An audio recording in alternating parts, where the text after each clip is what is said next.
În momentul în care spălați oalele, că ați făcut în ea mâncare bună și bună și băgați acolo detergent.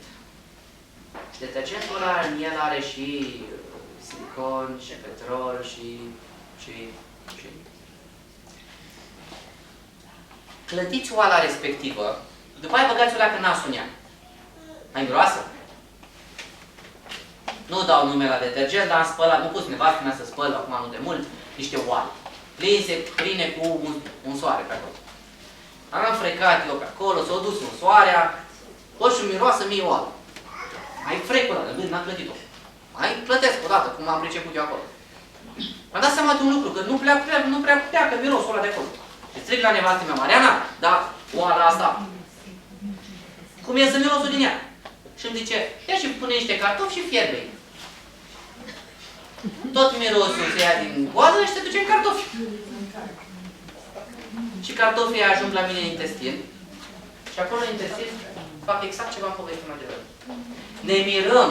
Ne mirăm că enorm de mulți oameni în ultimul timp au probleme digestive. Au probleme, ba balonare, ba constipație, ba diaree, ba doare stomacul, ba... Da? Și sunt o grămadă de probleme digestive și ne întrebăm, dar pe vremea bunicului, de ce nu erau? Păi pe vremea bunicului nu prea foloseau detergenți ăștia cu chimicale. De ce vă povestesc de lucrurile astea? E foarte important detergentul pe care îl folosiți. Avem un detergent, nu știu cât îl vedeți voi din catalog, un detergent de vase. E la 1 litru, e concentrat și e extrem de eficient. E făcut cu zeoliți. De zeoliți v-am povestit. Da? Nu conține fosfați, nu conține chimicale, deci e un detergent ecologic. Detergentul ăsta îl recomand cu drag, mai ales dacă aveți copilași mici. Că bănuiesc că vă interesează de sănătatea lor. Mai conține enzime, mai conține oxigen, da, activ, mai are câteva ingrediente acolo. Dar vorbim de detergent ecologic. Acum, nu știu să vă zic exact cât ține o sticlă din aia de detergent. La noi au ținut cam 3 luni și ceva, 5 persoane. De fapt, eu prea mult în partea de acasă. Și nevastă mea spală vasele. Și s-a dus detergentul ăla cam 3 luni și un an. E spornic, dragilor. Vedeți că scrie pe el, se face diluție, da? Pentru cine vrea. Noi o perioadă l-am mai diluat, o perioadă, la un moment dat nu l-am mai diluat și l-am lăsat așa. Un alt detergent, tot cu zeoliți, este un detergent universal. Detergentul ăsta universal e pentru pardoseală, pentru mobilă, da? Pentru ce vă trebuie în casă. E un detergent universal. L-am folosit foarte bine, l-am pus într-un spray, într-un pulverizator din ăla, și pentru că avem copilași mici și când se duc la baie mai fac și mizerie, atunci îl puneam în pulverizator și mai dădeam pe acolo. Lăsam câteva minute și cureță perfect toată zona toaletei, dar îmi face un lucru foarte bun acolo. Îmi cureță de bacterii. Da? Dezinfectează detergentul.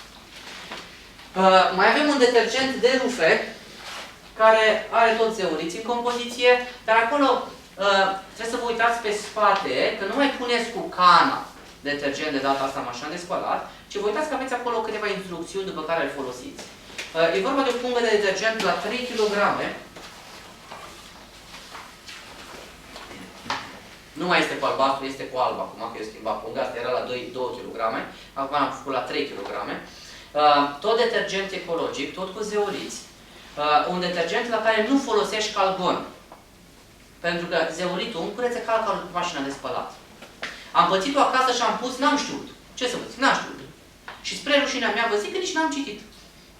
Că scrie.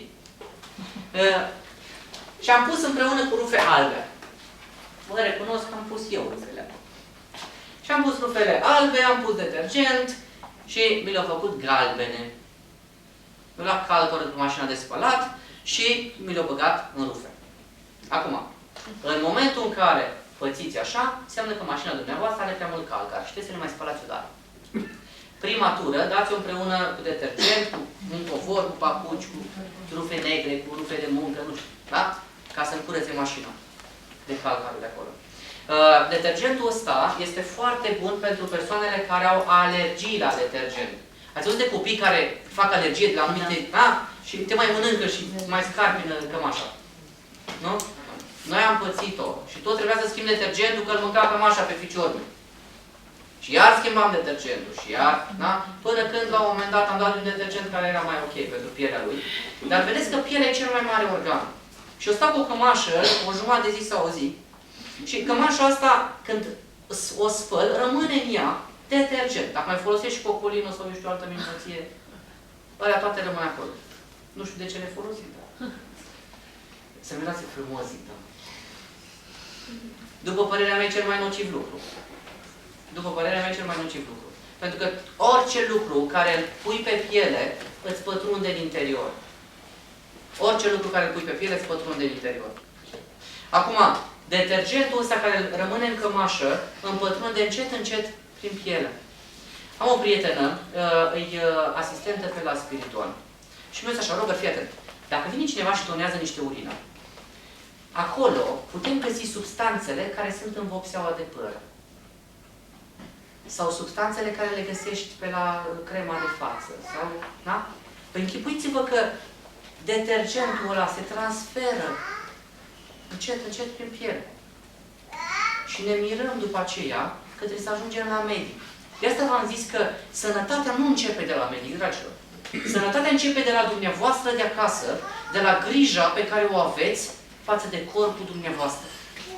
După părerea mea, 80% din boli, sau peste 80% din boli, ni le facem cu mâna noastră.